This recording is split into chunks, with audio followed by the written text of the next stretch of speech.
He tells us, بالأعمال. Be prompt and rush towards good action. And you find this same message throughout the Quran, where Allah subhanahu wa ta'ala, for example, He says, وَسَارِعُوا إِلَى مَغْفِرَةٍ مِّن رَبِّكُمْ. And rush towards the maghfirah of your Lord. Or when describing His ibad, الَّذِينَ, then He says, أُولَٰئِكَ يُسَارِعُونَ فِي الْخَيْرَاتِ. Or He says in another ayah, فَاسْتَبِقُوا الْخَيْرَاتِ. So many ayat. If we sit here, we could probably count, almost a dozen. So many ayat where Allah subhanahu wa ta'ala tells us to what? Rush towards ibadah. Rush towards good things. Rush towards righteous action. And the Prophet sallallahu alaihi wasallam himself, he says, بَادِرُوا بِالْأَعْمَال. Rush towards and be prompt towards الأعمال الصالحة. And we see this best exemplified in the lives of the companions, radiallahu anhum ajma'in. Where when you look at the example, who is the best companion? The best of the best. Abu Bakr as-Siddiq. Why is he called as-Siddiq?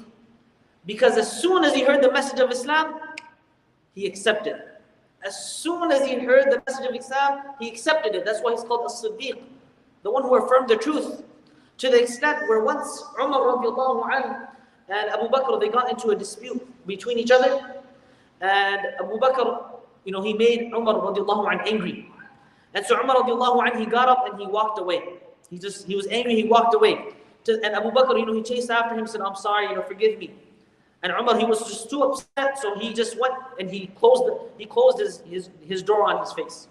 He closed, the door on his face to that extent. And so Abu Bakr radiallahu anhu, he felt sad, so he went to the Prophet sallallahu alaihi wasallam, and he spoke to him. And then Umar radiallahu anhu, he regretted what he did.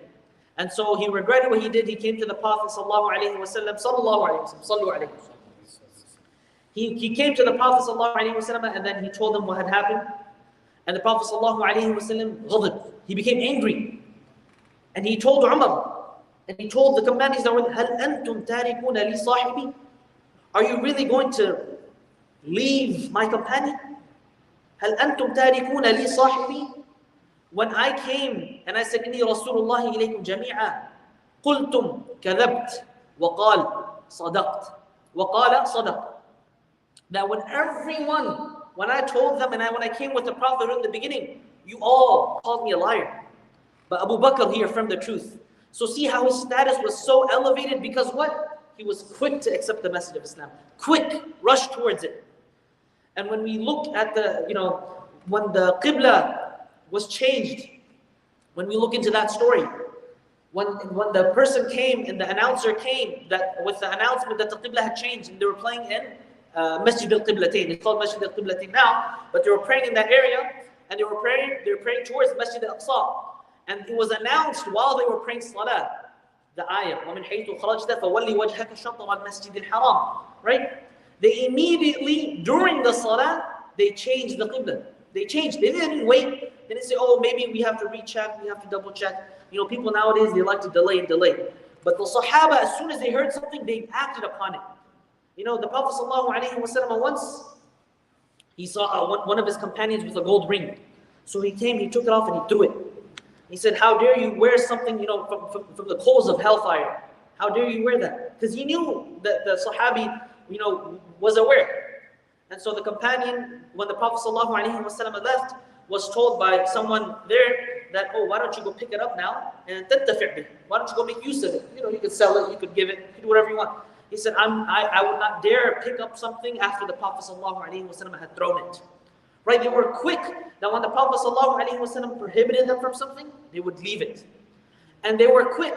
For example, when Abu Talha radiallahu anhu, when the ayah was revealed, لَن تَنَالُوا الْبِرَّ حَتَّى تُنْفِقُوا مِمَّا تُحِبُّونَ, that you will not achieve true righteousness until you give from what you love. As soon as he heard that ayah, what did he do? Did he wait? Let me wait till Ramadan, the 27th night, and Laylatul Qadr to give. No, he didn't say that. He didn't say, let me wait till maybe the next year, when Arafah comes. No, he didn't say that. No.